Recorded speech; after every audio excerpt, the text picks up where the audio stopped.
Good evening, and welcome to a very special game-breaking news. I'm Luke Brown.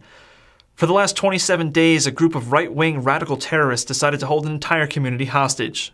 Those of you who may have been living in exile or playing the Nintendo Wii for the last month may not even have taken notice of what the media had dubbed the Leet-tards, a hyper-religious sect of Halo 2 fanboys who took Xbox Live hostage by refusing to stop playing the Bungie shooter.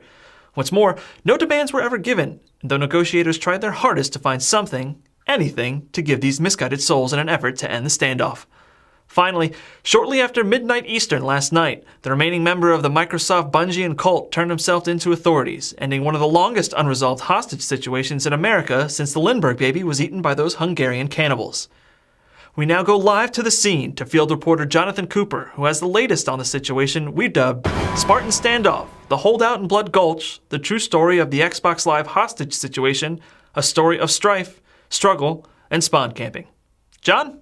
Thanks, Luke. I'm here outside the Leet-tard complex, where the last member of the group, Apache N4SIR, has finally turned himself over to authorities. Though it's been a trying 3.5 weeks, the mood is generally high.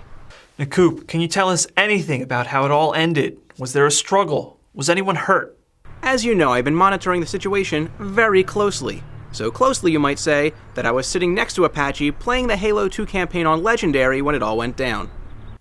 Wait, you were playing the game with him? Doesn't that make you an accessory to the crime?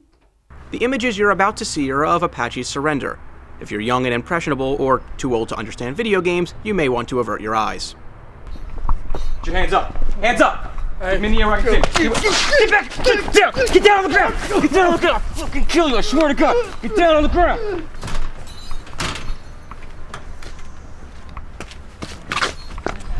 Oh God, no!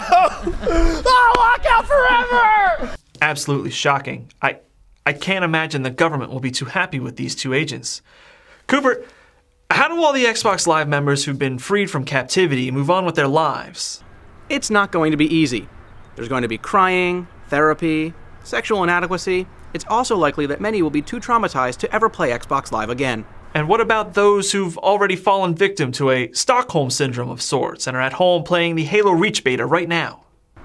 I don't know how much I can say right now, but I have word that these accounts are being monitored very closely for erratic behavior. The men and women who guard Xbox Live security aren't going to let another event like this take place on their watch. Thank you, Jonathan.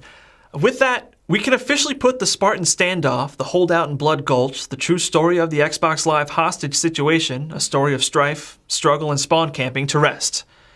That'll do it for tonight's broadcast. You know, and on a day like today, punchlines and zingers just don't seem to matter as much anymore. Good night.